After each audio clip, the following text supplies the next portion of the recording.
So hello, this is John. I am still walking. I didn't walk this weekend though. Friday I was kind of a sloth, but I am walking today. I got home about 7, made it home even with the rain. Nobody had an accident. I'm glad everyone's safe tonight. Took a call from my son. We spoke for about 30 minutes, told our ghost and monster stories. And now I'm kind of wondering, how long do YouTube videos last? I mean, is it forever? I would like it to be long enough that my son and grandchildren maybe can find these videos and hear stories. I wanted my grandfather, my dad's father, to leave me some stories that he'd mentioned, but didn't ever flesh it out and give me all the details. He told me he'd write it. That didn't happen. He told me he'd make a cassette recording, and it didn't happen. And so, like, one of the things I know he did, he built a boat with his brother, and they went down the Mississippi River. That's all I got.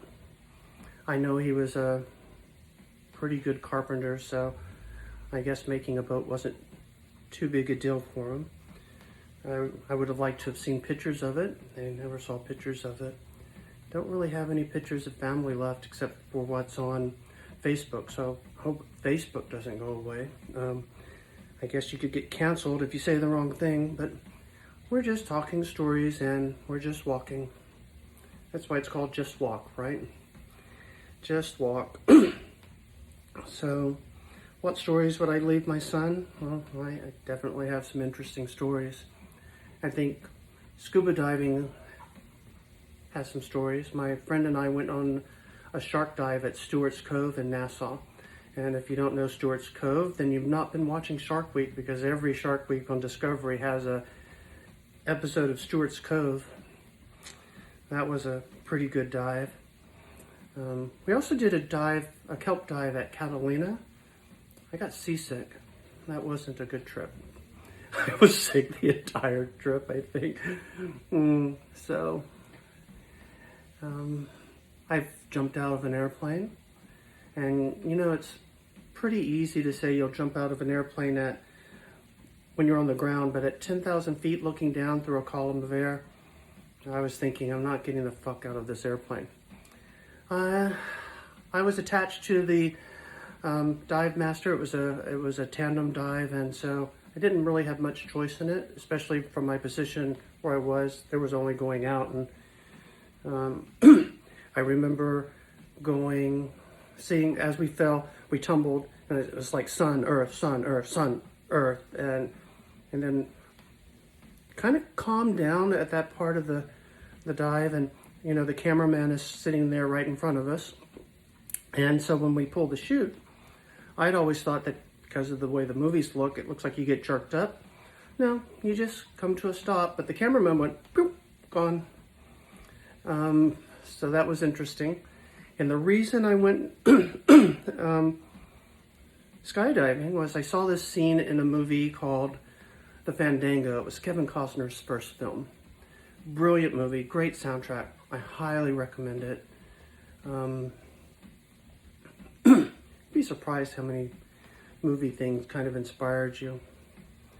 My Uncle Tommy, he was the dive master on National Geographic's Search for Atlantis, and so he was pretty interesting. Always had an invention. He made stuff, and in fact, he was the one that introduced my dad to my mom, and they met in the Navy, and so if it wasn't for that, I guess I wouldn't be here. I can't think of too many great stories. Those are like big ones, you know. I spent time in Scotland.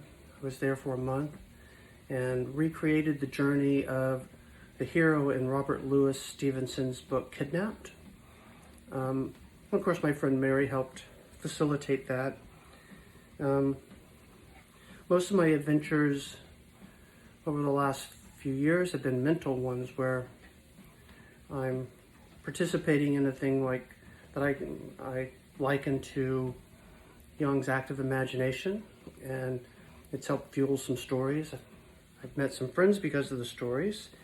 My friend Bob in California and his wife Nancy recently saw one of my videos, and I think that's the first time Nancy had seen me, but Bob and I had spoken over the phone and over, not GoToMeeting, but one of those kind of formats, and he and I have become fast friends and talked stories, and he's working on his, and I may help him write, or not, we're gonna like co-write this one story he's working on, and we're interested in different kinds of things. He's a retired psychiatrist, and so we have a lot of common interests. I'm not a psychiatrist, but I'm in the counseling field, and it's just what I do. I wrote a couple Medium posts about that, and today I think it was mostly positive, talking about, I mean, we can always get caught up in finding some grievance in life, and I mean, I can unpack my childhood and spin it in such a way where you're like, that was awful, but there were good things too, and there was quiet in between the storms, a lot of storms. And so when you talk about family, how do you talk about family? It wasn't all good. It definitely was not all good. And how do you talk about that without disparaging them? Because they weren't evil. They were struggling. They had mental health problems of their own. They had past trauma. They had addictions. How do you talk about this without disparaging or revealing your own bias? And I'm certain that I have some memories that are skewed. I know that there are some places where I don't remember at all, and I hear the family talking about it, and I'm like, I don't remember that. It's funny how memory works. But we just keep walking. That's what we're doing now. And I took this weekend off. I didn't walk really. I visited with some friends. I visited with Clara, who shared her artwork that I've included as the thumbnails for now. I'm always worried about taking thumbnails. I don't want to infringe on copyrights, and I don't know what's free use, and that one's hard to figure out, and I'm not good enough as an artist to do it on my own.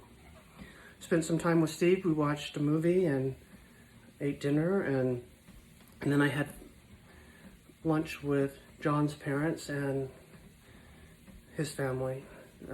Joey was there, Sherry and Isabella were there, and yeah, the neighbors were there. Noah had to be taken to the hospital, so I didn't see him till we were all done and I was about ready to leave. He decided to borrow a knife and cut something that he wasn't supposed to be cutting, and ended up cutting his finger and getting stitches. He'll be all right, but and so even in that, like, how much is he's just being a boy, and how much of it is just, I think he's just being a boy, and we don't have things like we used to have when I was a boy. We'd go out in the woods, or we disappear for a while and we cause some mischief, but we come home and everything was okay most of the time. Oh, we did some stupid stuff as a kid, I know. The stupidest things my cousin and brother and I did were we'd steal the ammo from my grandmother's cabinet and hit it with hammers. We were not smart at all. We're just, I don't know if that's just being boys or just being stupid. It was just being stupid.